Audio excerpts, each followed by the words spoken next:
क्या आपने कभी सोचा है हम कौन हैं? ये आत्मा क्या है जो हमारे भीतर विद्यमान है?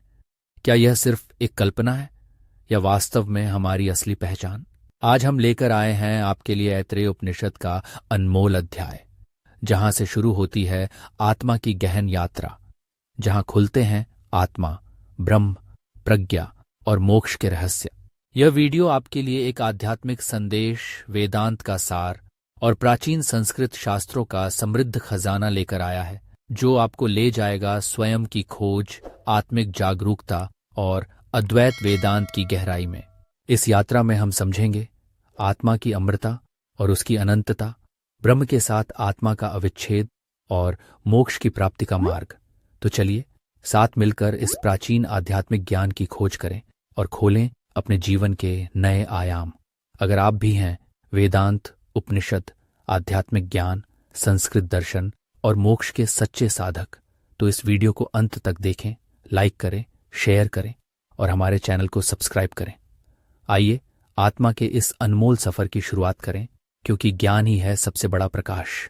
मैं अब अपनी वाणी को अपने मन में स्थिर कर रहा हूं और अपने मन को अपनी शुद्ध वाणी में प्रतिष्ठित करता हूं। हे दिव्य ज्ञान, तू मेरे भीतर पूर्ण रूप से प्रकट हो, ऐसे जैसे ब्रह्म ज्ञान की ज्योति मेरे अंतर में प्रज्वलित हो रही हो।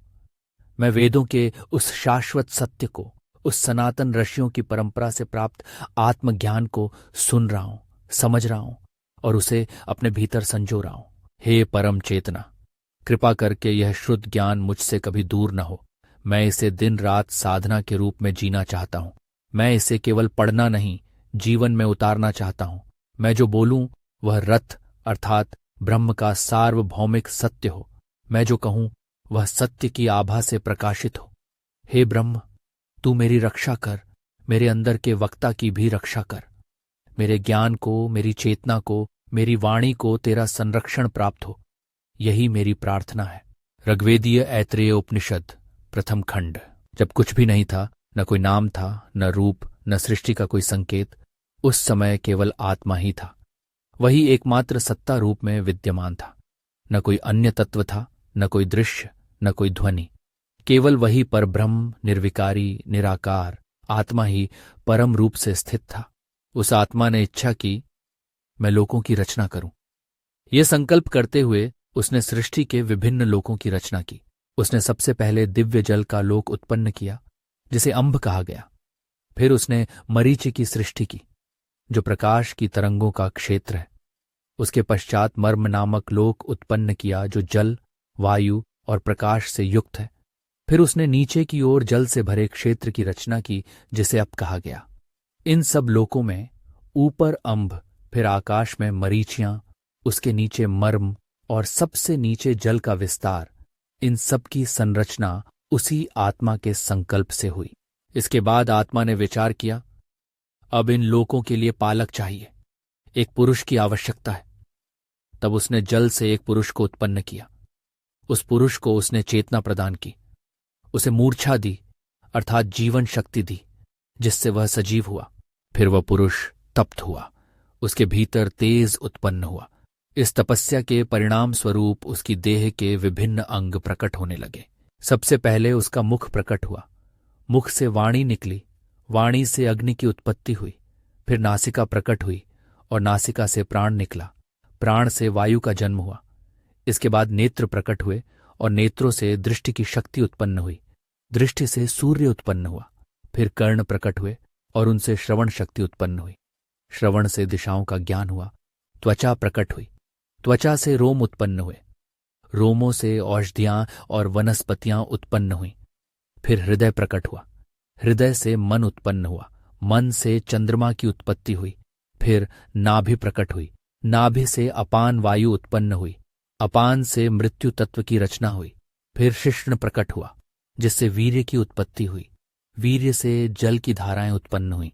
इस प्रकार उस परमात्मा ने संकल्प मात्र से सृष्टि की रचना की। उसने लोकों को रचा, उनके पालकों की उत्पत्ति की और फिर जीव रूप में आत्मा को देह के भीतर प्रतिष्ठित किया। समस्त इंद्रियाओं, समस्त देवता, समस्त तत्व उसी एक आत्मा की इच्छा और शक्ति से प्रकट हुए। ऋग्वेदीय ऐतरेय उपनिषद द्वितीय खंड। जब उन सभी देवताओं की सृष्टि हो चुकी और उन्हें शरीर में स्थापित कर दिया गया, तब वे इस विशाल सागर रूप संसार में प्रवेश कर गए। परंतु वहां उन्हें एक गहन समस्या का अनुभव हुआ। भूख और प्यास ने उन्हें घेर लिया। इन दोनों, भूख और प्यास, ने देवताओं को जकड़ लिया, जिससे उनकी चेतना व्याकुल हो उठी। तब सभी देवताओं ने उस परमात्मा से प्रार्थना की, हमें ऐसा आधार, ऐसा आवास, ऐसा स्थान प्रदान करो जहां हम स्थिर हो सकें, जहां हम अन्न प्राप्त कर सकें, जहां हम रहकर जीवन का पोषण कर सकें। तब उन्होंने सबसे पहले एक गाय, गोमाता का निर्माण किया और उसमें प्रवेश करना चाहा, परंतु उन्होंने अनुभव किया यह हमारे लिए पर्याप्त नहीं है। फिर उन्होंने एक घोड़े का निर्माण किया और उसमें भी प्रवेश करना चाहा, परंतु उन्होंने फिर कहा यह भी हमारे लिए पर्याप्त नहीं है। अंत में उन्होंने एक पुरुष, मनुष्य की रचना की। जब उन्होंने उसे देखा तो कहा यह उत्तम है, यह रचना वास्तव में श्रेष्ठ है, क्योंकि मनुष्य ही सर्वश्रेष्ठ कर्मशील जीव है। मनुष्य का शरीर ही ऐसा है जिसमें सब देवताओं का वास संभव हो। फिर परमात्मा ने देवताओं से कहा, जैसे अन्न किसी पात्र में डाला जाता है, वैसे ही तुम सब इस शरीर में प्रवेश करो। तब प्रत्येक देवता ने मानव देह के विशेष भागों में प्रवेश किया। अग्निदेव वाणी बनकर मुख में प्रविष्ट हुए, वायुदेव प्राण बनकर नाक में प्रविष्ट हुए, सूर्यदेव दृष्टि बनकर नेत्रों में प्रविष्ट हुए, दिशाएं श्रवण शक्ति बनकर कर्णों में प्रविष्ट हुईं, वनस्पतियां रोम बनकर त्वचा में समाहित हुईं, चंद्रमा मन बनकर हृदय में स्थित हुआ, मृत्यु अपान वायु बनकर नाभि में प्रविष्ट हुआ और जल वीर्य बनकर शिश्न में स्थित हुआ।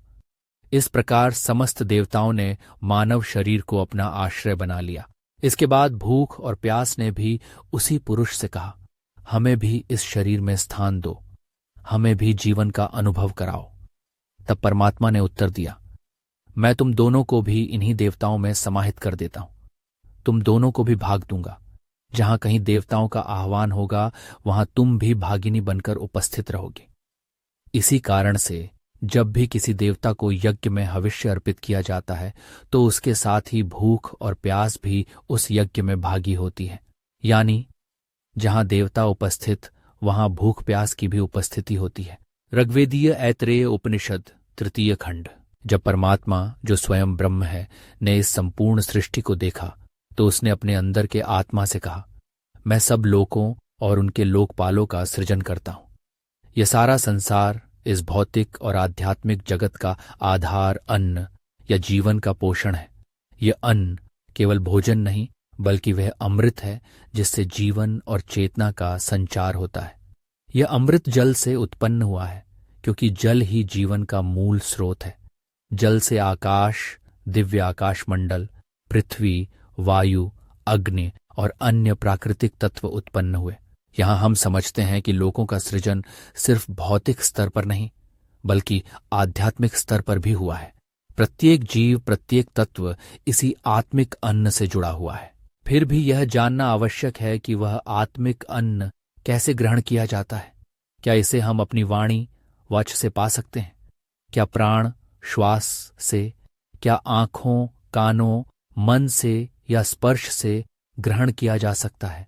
जैसे अंडे के खोल को तोड़कर अंदर का जीवन बाहर आता है, वैसे ही मनुष्य के मुख से वाणी निकलती है, लेकिन वह वाणी उस अन्न को पूर्ण रूप से ग्रहण नहीं कर पाती। इसी तरह प्राण नासिकाओं के माध्यम से प्रवेश करता है, लेकिन फिर भी वह आत्मिक अन्न पूर्ण रूप से पकड़ में नहीं आता। आंखें दृष्टि प्रदान करती हैं, लेकिन वे भी उस अमर अन्न को पूर्ण रूप से देखने में असमर्थ हैं। कान सुनते हैं, त्वचा स्पर्श को महसूस करती है और मन चिंतन करता है, परंतु कोई भी इंद्रिय पूर्णता से उस दिव्य अन्न को ग्रहण नहीं कर पाता। यहां तक कि मनुष्य अपने यौनेन्द्रिय से भी उस अमृत अन्न को ग्रहण नहीं कर पाता। फिर प्रश्न उठता है कि वह अन्न कैसे ग्रहण किया जाता है? उत्तर है प्राण अर्थात श्वास या जीवन शक्ति के द्वारा। वायु जो प्राण का रूप है, वही उस दिव्य अन्न को ग्रहण कर सकता है। इसलिए श्वास और जीवन शक्ति का ज्ञान आध्यात्मिक उन्नति और आत्म साक्षात्कार के लिए अत्यंत महत्वपूर्ण है। जब मनुष्य इस रहस्य को जानने की कोशिश करता है तो वह पूछता है, क्या वाणी द्वारा, प्राण द्वारा, दृष्टि, श्रवण, स्पर्श, मन द्वारा या कुछ और माध्यम से? ये एक गहरा आध्यात्मिक प्रश्न है जो हमारे अस्तित्व के मूल को समझने में मदद करता है। परम पुरुष जो ब्रह्म के समान है वही इस सृष्टि का आधार है। इन्हीं कारणों से उसे इंद्र नाम दिया गया है, जो देवताओं का प्रमुख और प्रिय है। इंद्र जो परोक्ष रूप से सभी देवताओं को नियंत्रित करता है और उनका संचालन करता है। यह अध्याय हमें यह सिखाता है कि जीवन, आत्मा, प्राण और ब्रह्म की वास्तविकता केवल एक गूढ़ आध्यात्मिक दृष्टिकोण से ही समझी जा सकती है। हमारा यह संसार, यह जीवन और हमारा अस्तित्व इसी ब्रह्म से उत्पन्न है। ऋग्वेदीय ऐतरेय उपनिषद चतुर्थ खंड, पुरुष अर्थात आत्मा, यह सृष्टि का आदि प्रारंभ है जिसने संपूर्ण ब्रह्मांड की उत्पत्ति की नींव रखी। ये शाश्वत आत्मा गर्भ में प्रवेश करती है और उसी गर्भ में प्रथम जीवन का प्रारंभ होता है। गर्भ में यह तेजस्वी ऊर्जा शरीर के सभी अंगों में फैलती है, जिससे जीवन की संपूर्ण प्रक्रिया आरंभ होती है। यही तेज से स्त्री गर्भ धारण करती है और जीवन का सृजन होता है। इसे प्रथम जन्म कहा जाता है। गर्भ में आत्मा न केवल अपने आप को सुरक्षित रखती है, बल्कि वह अमर है, नष्ट नहीं होती। आत्मा की यह अमरता और शाश्वत स्वरूप इसे जन्म मृत्यु के चक्र से परे स्थित बताती है। गर्भधारण करने वाली स्त्री इस आत्मा को अपने अंगों के समान संभालती है, क्योंकि आत्मा न तो नष्ट होती है, न ही कमजोर पड़ती है। इसीलिए कहा गया है कि आत्मा न हिंसती, अर्थात आत्मा कभी क्षीण नहीं होती। स्त्री गर्भ को अपने भीतर संजोती है और उस गर्भ में पलने वाला शिशु, जिसे प्रथम कुमार कहा गया है, जन्म लेता है। यह प्रथम कुमार जन्म, जीवन और मृत्यु के अनंत चक्र की शुरुआत करता है। यही आत्मा पुनर्जन्म के पथ पर अग्रसर होती है, जो कर्मों के अनुसार नए शरीर में पुनः प्रवेश करती है। यह आत्मा पुण्य और पाप कर्मों के अनुसार फल प्राप्त करती है। जैसे जैसे पुण्य कर्म समाप्त होते हैं, आत्मा शरीर को त्याग कर फिर नए जीवन रूप में जन्म लेती है। इस प्रकार जन्म मृत्यु चक्र चलता रहता है, जिसे संसारिक बंधन भी कहा गया है। ऋषि मुनियों ने वेदों में स्पष्ट कहा है कि गर्भ में ही जीवन का मूल वास होता है। इसी गर्भ से देवताओं का जन्म होता है। वे हजारों वर्षों तक इस गर्भ में वास करते हैं और फिर नया जीवन उत्पन्न करते हैं। इसीलिए वेदों में गर्भ को अत्यंत पवित्र और सृष्टि का केंद्र माना गया है। जो व्यक्ति कर्म योग और वेदांत दर्शन द्वारा इस संसारिक बंधन से ऊपर उठकर आत्मा की शाश्वत पहचान करता है, वह स्वर्गलोक को प्राप्त करता है। स्वर्गलोक वह स्थान है जहां आत्मा अपनी सभी इच्छाओं को पूर्ण करती है और अमरता, मोक्ष का अनुभव करती है। यह आध्यात्मिक जागरण का सर्वोच्च लक्ष्य है। इस प्रकार आत्मा का यह अमर रूप, जन्म मृत्यु का चक्र, पुनर्जन्म की प्रक्रिया, कर्मों का प्रभाव और मोक्ष प्राप्ति का मार्ग सभी वैदिक ज्ञान और वेदांत दर्शन की आत्मा है। ऋग्वेदीय ऐतरेय उपनिषद पंचम खंड। हम एक अनंत और सबसे गहरा सवाल लेकर यहाँ खड़े हैं। को है यह आत्मा? आत्मा क्या है? हम किसे आत्मा मानते हैं? यानी हमारा असली स्वरूप क्या है? हमारी पहचान केवल यह शरीर, यह रूप, यह वाणी या यह दुनिया भर के अनुभव नहीं है। आत्मा वह है जो हमें जीवित रखती है, जो हमारी चेतना का स्रोत है। आत्मा क्या है? ये वही है जो हमारे हृदय में बसती है, जो हमारे मन का आधार है और जो संज्ञान का मूल है। संज्ञान से आशय है वह शक्ति जिससे हम सोचते हैं, समझते हैं, अनुभव करते हैं और दुनिया को महसूस करते हैं। ये मन ही है जिसमें ज्ञान के साथ साथ अज्ञान भी होता है।